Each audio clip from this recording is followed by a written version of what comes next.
اعوذ باللہ من الشیطان الرجیم بسم اللہ الرحمن الرحیم الرحمن الرحیم۔ چونکہ سورہ مومنون کی ابتدا ہو رہی ہے تو ابتدائی کلمات ہم اور آپ سماعت کریں گے۔ مقام نزول،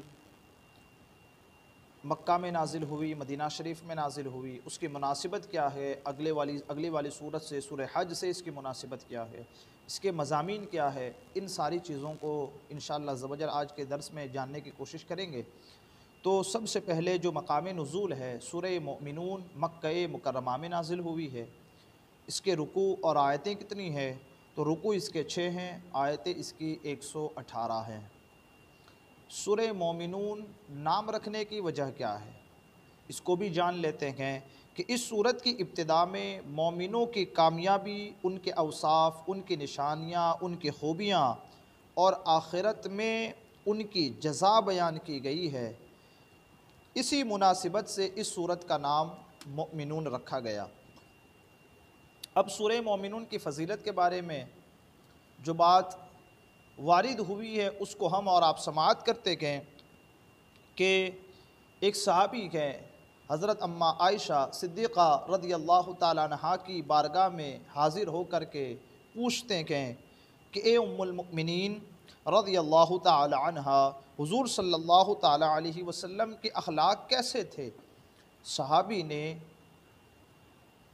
اماں عائشہ صدیقہ رضی اللہ تعالی عنہا سے حضور کے اخلاق کے بارے میں سوال کیا، آپ کے اخلاق کیسے تھے؟ آپ نے جواب میں ارشاد فرمایا، حضور صلی اللہ تعالی علیہ وسلم کا خلق قرآن تھا۔ سبحان اللہ۔ اور اس کے بعد فرمایا کہ تمہیں سورہ مومنون تم پڑھتے ہو تو سورہ مومنون پڑھو۔ وہ صحابی نے سورہ مومنون کی ابتدائی آیتیں پڑھیں، قد افلح المؤمنون الذین هم فی صلاتهم خاشعون۔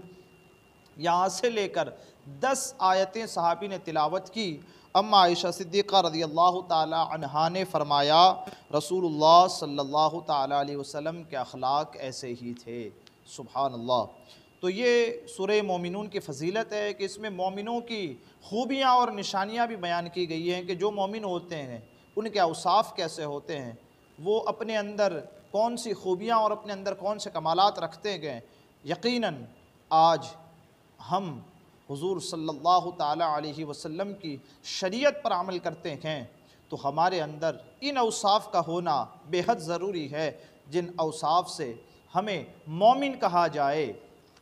اس کی مناسبت کیا ہے سورہ حج سے؟ تو اس کی مناسبت کے بارے میں بیان کیا جاتا ہے کہ سورہ حج کے آخر میں مسلمانوں کو اخروی کامیابی حاصل ہونے کی امید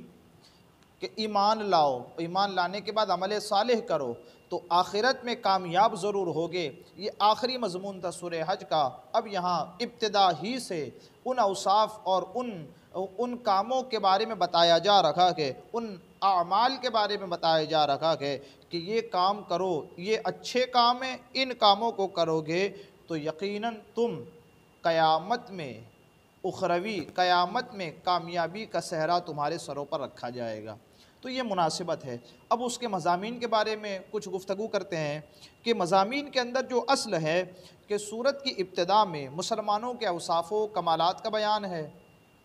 اس کے بعد آخرت میں کامیاب ہونے کی بشارتیں دی گئی ہے کہ اگر جو یہ اوصاف و کمالات لے کر آتے گئے تو وہ کامیاب ہوں گے اور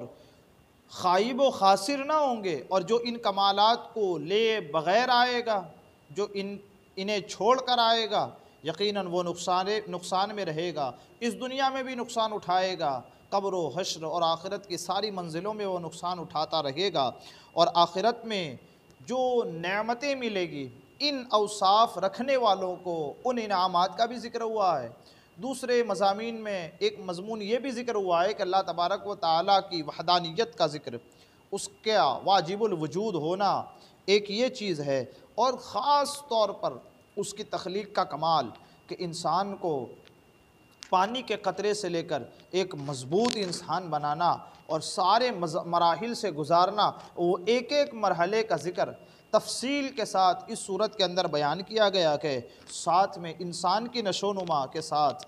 انسان کے پیدا ہونے سے لے کر بڑھنے نشو و نما کا بھی ذکر ہے، ساتھ ساتھ میں نباتات، حیوانات کے بھی نشو نما اور ان کے بتدریج بڑھنے کا بھی ذکر اس میں بیان کیا گیا ہے، اور اس بات کو بھی اس میں یہاں ذکر کیا گیا ہے کہ جو کشتیاں بنائی ہے، یہ کشتیاں انسان کے بوجھ کو اٹھاتی ہے، انسان کے سامان کو اٹھاتی ہے، انسان کی جان کو محفوظ رکھتی ہے، اس کی تجارت کو فائدہ پہنچاتی ہے، اور اس کے بعد وہ کشتیاں اسے اس دنیا میں بہت سارے کاموں کے اس کے ہو جانے کا سبب بنتی ہے۔ اس بارے میں بھی اس میں ذکر ہوا ہے۔ اور تیسرا ایک مضمون یہ بھی اس میں ذکر ہوا ہے کہ مشرکین کی طرف سے جو اذیتیں، کفار مکہ کی طرف سے جو تکالیف حضور صلی اللہ تعالیٰ علیہ وسلم کو دی جاتی تھیں، اس پر حضور صلی اللہ تعالیٰ علیہ وسلم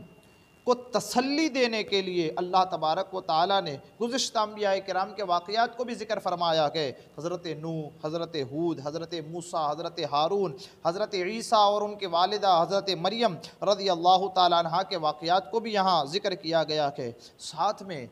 دین اسلام قبول کرنے سے تکبر کرنا نہیں، ہم نہیں مانیں گے، اور ہم یہ جو کلمہ پیش کرتے ہیں اس کلمے کو ہم نہیں مانیں گے، ایسا جو تکبر جنہوں نے کیا اور حضور صلی اللہ تعالیٰ علیہ وسلم کی شان میں جنہوں نے نازیبہ کلمات کہے، ان کی سزا اور وعید اور عذاب بھی انہیں سنا دیا گیا، اور انہیں قیامت کے دن پہنچنے والی سختیوں کی بھی خبر دے دی گئی، اور ان کے سامنے مرنے کے بعد دوبارہ زندہ کیے جانے پر مختلف دلائل بھی پیش کر دیے گئے۔ تو اس کے مختلف مضامین ہے، یا ایک مضمون اس کا یہ بھی ہے کہ حساب کے وقت کی شدتیں، میزان قائم کیا جائے گا، حساب و کتاب ہوگا، نیکیاں ایک پلڑے میں ہوں گی، گناہ ایک پلڑے میں ہوں گے، پھر وہ کیسا منظر ہوگا، کتنا خطرناک وہ برہلا ہوگا، اس کے بارے میں بھی اس میں بتایا گیا کہ انشاءاللہ یہ سارے مضامین تھے، بالتفصیل ہم اس کو جاننے کی کوشش کریں گے۔ بہت ساری باتیں شروع میں ہم نے اور آپ نے سماعت کی، اس کا مکہ مکرمہ میں نازل ہونا،